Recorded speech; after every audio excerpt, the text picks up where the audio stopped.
100년 만의 폭염과 가뭄, 그리고 최악의 산불 사태와 태풍 피해.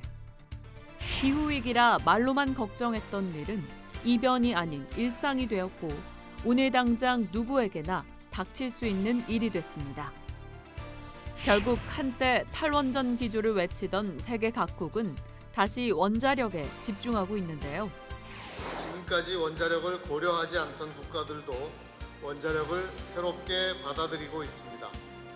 대표적으로 스웨덴, 스위스, 벨기에 등 유럽 국가들이 신규 원전 건설과 계속 운전을 계획하는 중이며 탈원전 국가였던 이탈리아까지도 원자력을 다시 이용하는 방향으로 전환을 검토하고 있습니다. 이에 전 세계 원자력 분야 전문가들이 기후위기 극복을 위한 원자력의 역할을 모색하기 위해 한자리에 모였습니다. 기후위기 시대, 과연 원자력 에너지가 수행해야 할 역할은 무엇일까요? 에너지 안보와 경제발전 촉진을 위한 원전의 역할, 2024 한국 원자력 연차대회를 통해 알아봅니다.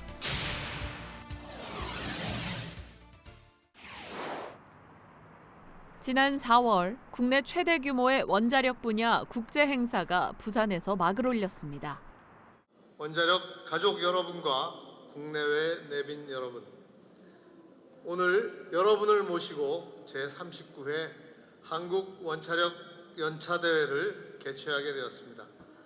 바쁘신 가운데에도 이 자리에 참석해 주신 내외빈 여러분과 세션에 참석하시는 좌장, 발표자, 패널 여러분께 깊은 감사의 말씀을 드립니다. 기후위기 극복의 길, 원자력이 함께합니다. 이 주제로 개최된 이번 한국 원자력 연차대회는 국내외 원자력계 주요 인사 1000여 명이 참석해 성황을 이뤘습니다. 기후위기 극복을 위한 원자력의 역할을 주제로 전문가들이 참석해 탄소 중립을 위한 원자력의 역할에 대해 패널 토론도 이어 열렸습니다.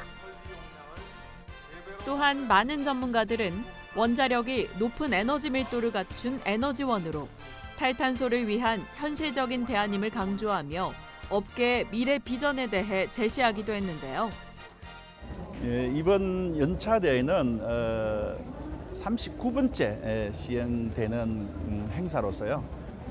원자력 국내외에 종사하는 분, 관계되는 분, 모든 분들을 모셔서 그분들한테 정보를 제공하고 다양한 네트워킹을 제공함으로써 원자력 산업의 발전 방안을 모색하고 또 현안을 논의하는 그런 차원에서 진행되는데요. 주제는 기후위기 극복의 길, 원자력이 함께합니다. 이런 형태로 추진되었습니다. 현재까지 이제 추정하는 참관객은 연 인원이 약 한 13,000명 정도로 추정되고 있고요. 이 숫자는 예년 대비 상당히 이제 증가한 상황이기 때문에 아마 원자력 산업이 조금 활성화되고 좀 더 재도약하는 그런 징조가 아닐까 그렇게 생각을 하고 있습니다. 뜨거운 관심 속에 열린 최대 규모의 연차대회. 이번 대회의 핵심 키워드는 현재 원자력 업계의 화두인 고준위 방패물 처리 문제와 SMR 기술 개발. 특히 연차대회 부대 행사로 진행된 원자력 산업전에는 국내 주요 원자력 관련 기업 및 기관, 발전, 육사, 협력 중소기업은 물론 해외 원전 기업 등이 참가해 기술력을 홍보했습니다. 무엇보다 100개 기업, 400개 부스가 차려진 전시회에서 주목받은 것은 한국 수력 원자력의 ISMR 모델이었는데요. ISMR은 혁신형 소형 모듈 원자로로 기존 원전과 달리 모듈형이라 건설이 쉽고 동시에 첨단 기술을 적용해 원격 운전으로 운영 비용 절감 효과를 가져옵니다. 무엇보다 ISMR은 안전한데요. 일체형 모듈로 용접이 필요 없고 외부 전력이 상실되면 자연력만으로 원자로 냉각을 유지하죠. 때문에 중대 사고 발생 가능성은 10억 년에 한 번 수준으로 뚝 떨어집니다. 세계 유수 기관들은 30년대 글로벌 SMR 시장의 급속한 확장을 예상하고 있습니다. AI 열풍으로 인해 2050년까지 현재보다 2.5배 증가가 예상되는 전력 수요에 대응하고 탄소 중립, 에너지 안보 문제를 해결할 수 있는 가장 합리적인 수단이 무탄소 에너지원인 SMR이기 때문입니다. 우리나라도 산학연의 모든 역량을 결집하여 세계 최고 수준의 경쟁력을 갖춘 혁신형 SMR을 개발하여 글로벌 시장에서 괄목할 만한 수출 성과를 달성하고자 합니다. 특히 한국수력원자력은 ISMR을 바탕으로 스마트 넷제로 시티를 선보이겠다고 밝혀 눈길을 끌었습니다. 스마트 넷제로 시티를 SMR 기반으로 한다면 에너지 비용 감소는 약 30%, 그리고 더욱더 좋은 것은 경제 성장과 일자리 창출에 상당히 고급 일자리를 창출할 수 있다라는 좋은 그 효과를 기대해 볼 수 있습니다. 그래서 SSNC 즉 SMR 기반한 스마트 넷제로 시티를 만약에 우리가 구현한다면 탄소 중립, 도시 경쟁력 확보, 그리고 국토 균형 발전, 그리고 에너지 안보에도 도움이 되는 것이다, 이렇게 생각을 합니다. 여기에 오는 2030년 첫 ISMR을 운영하겠다는 것을 목표로 정부의 규제 개선 노력도 이어지고 있는데요. 혁신 기술들을 제대로 적용하려면 SMR에 맞는 안전 규제 체계가 마련되어야 합니다. 원자력 안전위원회는 이런 문제점을 인식하고 SMR 규제 제도 개선 연구를 시행하고 있으며 사전 설계 심사도 수행하고 있습니다. 이러한 노력을 통해 합리적인 SMR 안전 규제 제도 개선이 이루어질 것으로 예상하고 있습니다. 국회도 SMR의 중요성을 인식하고 21년 4월부터 혁신형 SMR 국회 포럼을 통해 규제 제도 개선 방안, SMR 산업 육성 지원 방안 등을 논의하여 왔으며 향후에도 적극적인 지원이 있을 것으로 기대하고 있습니다. 성공적인 한국형 SMR 개발을 위한 국내 기업의 참여도 활발했습니다. 소프트웨어 검증 업체인 슈어소프트테크. 이들은 한국원자력안전기술원에서 요구하는 인허가 기준에 맞춰 원전 시스템 전주기를 검증합니다. 원전 같은 경우 킨스 인허가 기준이 있습니다. 그래서 인허가 기준에 맞게끔 소프트웨어 VMV라는 활동을 하는데 소프트웨어 V 라이프 사이클대로 요건, 설계, 구현, 시험, 단위 시험, 통합 시험, 시스템 시험 단계별로 각각 검증, 문서 검증과 코드 검증, 시스템에 대한 장비 검증까지 풀 라이프 사이클대로 저희가 소프트웨어에 대한 검증을 하는 회사고요. 또한 모의 침투 시험을 해갖고 침투 시험에 대한 해킹을 좀 저희가 검증하는 회사라고 보시면 될 것 같습니다. 이번 산업전에서 미래 기술이 적용돼 큰 관심을 받았던 원전 해체 산업. 특히 한국수력원자력중앙연구원은 해체하는 과정에서 나오는 방사선 노출의 위험을 로봇 기술로 낮출 수 있다고 합니다. 드론과 사족 보행 로봇이 원전 내 선량을 측정해 위험성을 판단하는 거죠. 사족형 보행 로봇과 그다음에 비행 로봇의 방사선량을 측정할 수 있는 센서를 장착해서 원격으로 방사선량을 측정을 하고요. 이런 측정된 선량을 저희 3차원 지도상에 보이면서 작업자들이 조금 더 안전하게 작업하고 어느 부분에서는 좀 선량이 많이 나오기 때문에 이런 부분은 피해가면서 작업할 수 있도록 저희가 데이터를 제공해주는 역할을 하게 됩니다. 사람들이 제일 많이 궁금하고 또 무서워하시는 게 이제 선량 방사선을 피폭하는 부분이잖아요. 이제 그런 부분들을 저희가 안전하게 관리하고 있고 또 해체도 그렇게 안전하게 운영할 수 있다라는 걸 좀 말씀드리고 싶었습니다. 네. 무엇보다 이번 연차 대회에서는 고준위 방패물 관리와 특별법의 필요성에 대한 특별 세션이 개최돼 주목받았는데요.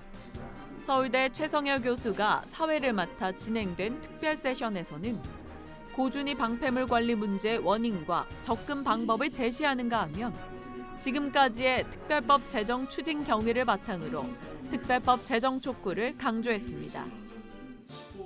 우리나라가 1978년에 최초로 원전을 가동한 이후에 사용 후 해결료가 이미 19,000여 톤에 이르고 있습니다.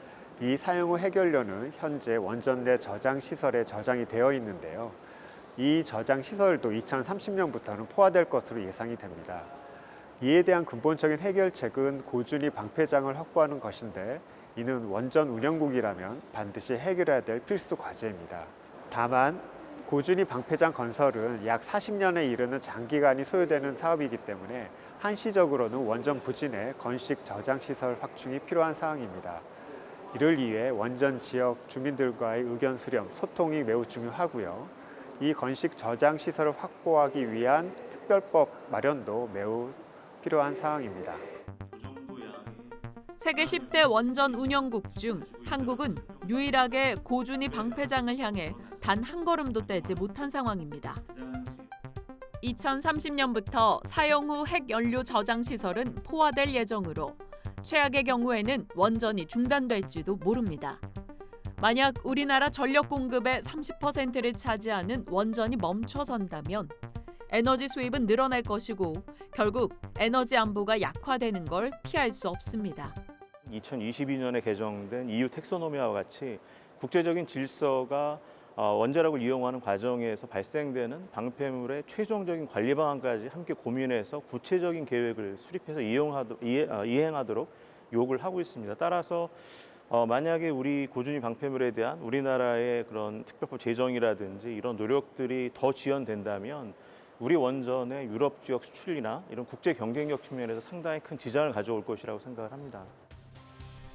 고준위 방패물 관리는 정부의 올해 역점 추진 정책 중 하나로 선정되기도 했는데요.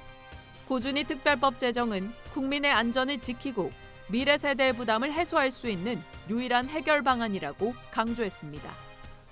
정부는 연내 2050 중장기 원전 로드맵을 수립하고 탄소 중립 달성을 위한 원전 정책의 방향성을 제시함으로써 원전 산업의 질적 성장과 함께 수출 경쟁력을 확보하기 위한 청사진을 마련하겠습니다. 또한 고준위 방패물 관리 정책도 최선을 다할 계획입니다. 고준위 방패물 처분형 마련은 우리가 해결해야 할 필수 과제입니다. 아직 고준위 특별법이 국회 상임위에 계류 중에 있습니다. 정부는 21대 국회에 특별법이 통과될 수 있도록 마지막까지 최선을 다할 것임을 다시 한번 말씀드리겠습니다. 더불어 이번 연차 대회에서는 일반인을 대상으로 원자력 및 에너지에 대한 지식을 함양시키기 위한 제1회 KAIF 에너지 골든벨 행사를 개최하기도 했습니다. 일반인을 대상으로 진행한 첫 골든벨이었지만 현장 분위기는 한마디로 열광의 도가니 그 자체였죠. 초등학생부터 60대, 70대 노년층까지 원자력과 에너지를 주제로 함께 웃고 함께 즐기는 시간. 특히 원자력에 대한 일부 부정적인 이미지를 개선하고 시민들에게 청정 에너지로서 긍정적 인식을 심는 데 성공했다는 평가를 받았습니다. 앞으로 이제 원전 산업이 좀 더 발전하려고 하면 원전 수용성에 대한 국민적인 공감대가 필요하는데 일반인들이 원자력에 대해서 좀 더 이해하고 또 에너지에 대해서 좀 더 이해하고 그런 걸 시간을 갖기 위해서 퀴즈대를 일반인들이 다수의 일반인이 참여하는 퀴즈대를 별도로 좀 마련을 해서 그분들한테 원자력을 좀 더 에너지를 이해하는 시간을 가졌다는 게 상당히 좀 저희들이 노력을 많이 기울였고 의미 있는 행사라고 생각합니다. 국내 최대 규모의 원자력 분야 국제 행사로 세계 각국에서 높은 관심을 받은 2024 원자력 연차 대회. 특히 이번 연차 대회에서는 안전한 해체 기술 실증부터 고준위 방패장 건립 준비까지 생태계의 완전한 복원을 넘어 원전 산업의 질적 고도화 추진을 위한 다양화 방안이 논의됐습니다. 앞으로도 세계 각국은 원자력 에너지가 제 역할을 안전하게 수행할 수 있도록 기술 개발과 원전 운영 기술 지원에 최선의 노력을 다해야 할 것입니다.